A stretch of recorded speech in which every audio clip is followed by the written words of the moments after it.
নমস্কার বন্ধুরা, আজকে আমি রান্না করব মাছের ডিম আর মুরগির ডিমের তরকারি। প্রথমে লবণ হলুদ দিয়ে ডিমগুলো মেখে নেব।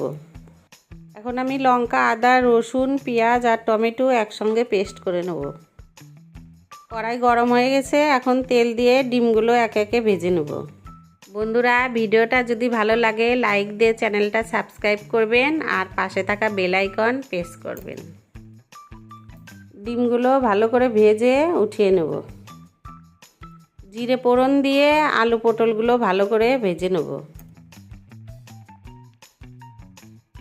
এর মধ্যে রসুন, পেঁয়াজ, টমেটো দিয়ে ভালো করে কষিয়ে নেব। পরিমাণ মতো লবণ হলুদ দিয়ে দেব।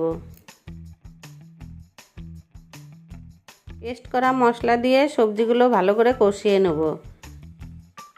বন্ধুরা, দেখতে পাচ্ছ সবজিগুলো ভালো করে কষিয়ে নিয়েছি, এখন জল দিয়ে দেব।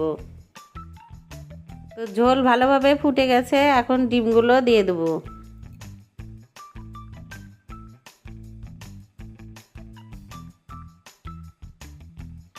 ডিমের তরকারি রেডি হয়ে গেছে, এখন গরম মশলা দিয়ে নামিয়ে দেব। বন্ধুরা, আজকের ভিডিওটা কেমন লাগলো কমেন্ট করে অবশ্যই জানাবে।